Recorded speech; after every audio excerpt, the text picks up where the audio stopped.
Keoladeo national park का हम आपको पूरा हिस्ट्री बताने की कोशिश करेंगे। यदि आप पक्षी प्रेमी हैं, तो केवलादेव राष्ट्रीय उद्यान विभिन्न प्रकार के पक्षियों को देखने और अपनी यात्रा को यादगार बनाने के लिए सबसे बढ़िया जगह है। यह राष्ट्रीय उद्यान राजस्थान के भरतपुर जिले में स्थित है। फोर व्हीलर पार्किंग 160 रुपये देने पड़ते हैं। सामने टिकट काउंटर है। एक प्रसन्न का 100 रुपये टिकट लगता है। आप अगर साइकिल भी लेते हैं तो 150 रुपये साइकिल का टिकट है। आप अगर केवलादेव नेशनल पार्क में जाते हैं तो आपको साइकिल ले लेना चाहिए। हम यहाँ पर 7-8 लोग आए हुए हैं और यहाँ पर इसका सारा हिस्ट्री बताने की कोशिश करेंगे। केवलादेव घना राष्ट्रीय उद्यान राजस्थान के भरतपुर में स्थित है। इसे पहले भरतपुर पक्षी विहार के नाम से जाना जाता था।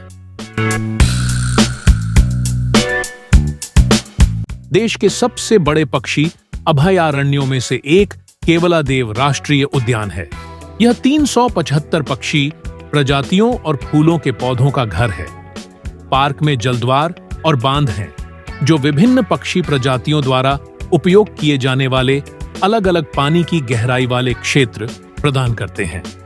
इसकी सुंदरता को देखने के लिए सर्दियों के महीनों में हजारों लोग पार्क में आते हैं।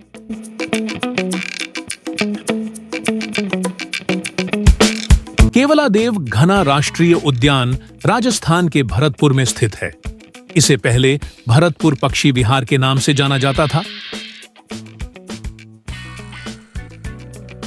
यह उद्यान एक अद्भुत पर्यटन स्थल का केंद्र है।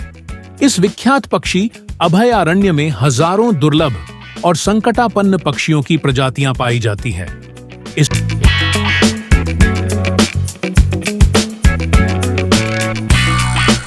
इस राष्ट्रीय उद्यान में करीब 230 प्रजाति के पक्षियों ने अपना बसेरा बनाया है। यहाँ सर्दियों के मौसम में साइबेरिया से सारस आदि पक्षी भी आते हैं। केवलादेव घना राष्ट्रीय उद्यान में शीत ऋतु में बड़ी मात्रा में पक्षी विज्ञानी भी आते हैं।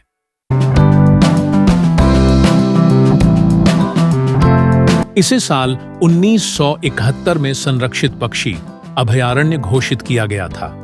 इसके बाद साल 1985 में इस उद्यान को विश्व धरोहर घोषित किया गया था।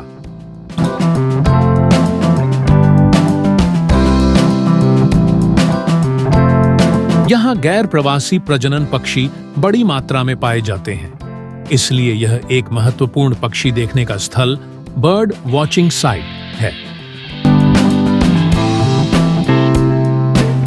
इस अभयारण्य में साइबेरिया और चीन जैसे देशों के साथ अफगानिस्तान और तुर्कमेनिस्तान से भी पक्षियों की विभिन्न प्रजातियां हर साल आती हैं। इस उद्यान में गंभीर और बाणगंगा नदी बहती है।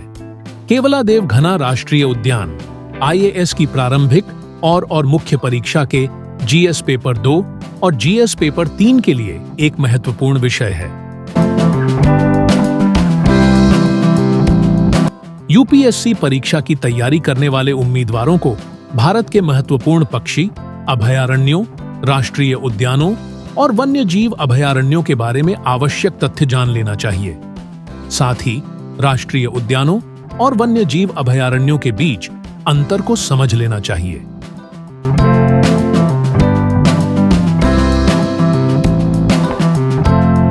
केवलादेव घना राष्ट्रीय उद्यान खबरों में क्यों है?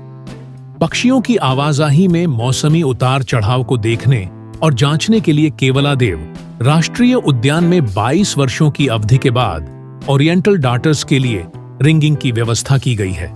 इससे उनके द्वारा पहले इस्तेमाल किए गए घोंसलों पर उनके वापस आने की आदत का पता लगाने में मदद मिलेगी। साथ ही इससे ओरिएंटल डार्टर्स के संरक्षण में भी मदद मिलेगी। पहले ज्यादातर प्रवासी पक्षियों पर उनके उड़ान के मार्गों, स्टॉप ओवर साइटों और प्रजनन क्षेत्रों का पता लगाने के लिए रिंगिंग की जाती थी। केवलादेव घना राष्ट्रीय उद्यान का इतिहास। केवलादेव घना राष्ट्रीय उद्यान का नाम इस पक्षी विहार में स्थित केवलादेव शिव मंदिर के नाम पर रखा गया था।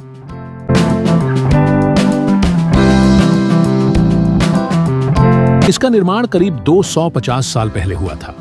इसकी भौगोलिक स्थिति कुछ ऐसी है कि यहाँ अक्सर बाढ़ का खतरा बना रहता था।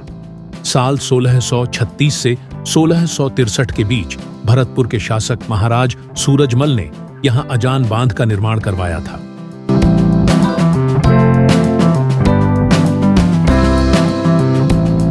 ये बांध दो नदियों गंभीर और बाणगंगा के संगम पर स्थित है। केवलादेव घना राष्ट्रीय उद्यान 1950 से पहले तक भरतपुर के महाराजाओं का पसंदीदा शिकारगाह स्थल हुआ करता था।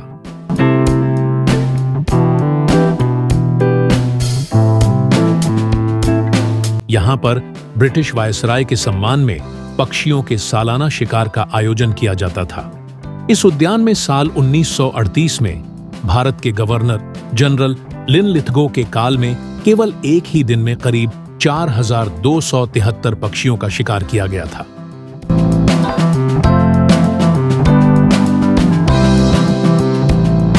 उस दौरान मेलॉर्ड एवं टील जैसे पक्षी बहुतायत में मारे गए थे।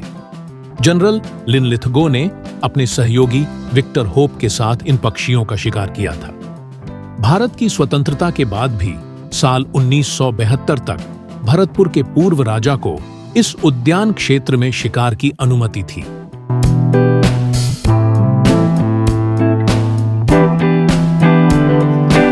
बाद में साल 1982 में उद्यान से चारा लेने पर प्रतिबंध लगाने के बाद यहाँ के किसानों, गुर्जर समुदाय और सरकार के बीच हिंसक झड़प हुई थी।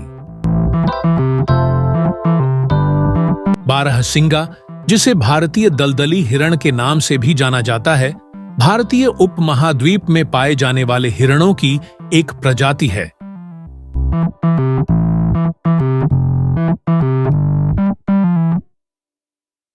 दलदली हिरण शब्द का इस्तेमाल इसलिए किया जाता है क्योंकि वे आर्द्र भूमि वाले आवासों को प्राथमिकता देते हैं। वे अच्छे तैराक होते हैं और अक्सर प्रचुर मात्रा में पानी वाले क्षेत्रों में पाए जाते हैं।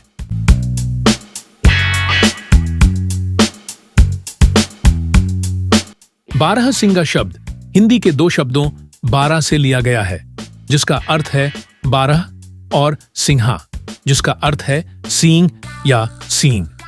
यह नाम परिपक्व नर हिरण में विकसित होने वाले प्रभावशाली सींगों को संदर्भित करता है।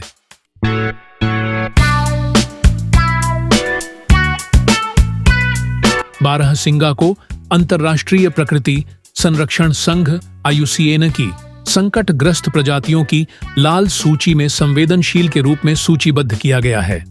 बारहसिंगा या भारतीय दलदली हिरण में कई विशिष्ट विशेषताएं हैं जो इसे अन्य हिरण प्रजातियों से अलग करती हैं।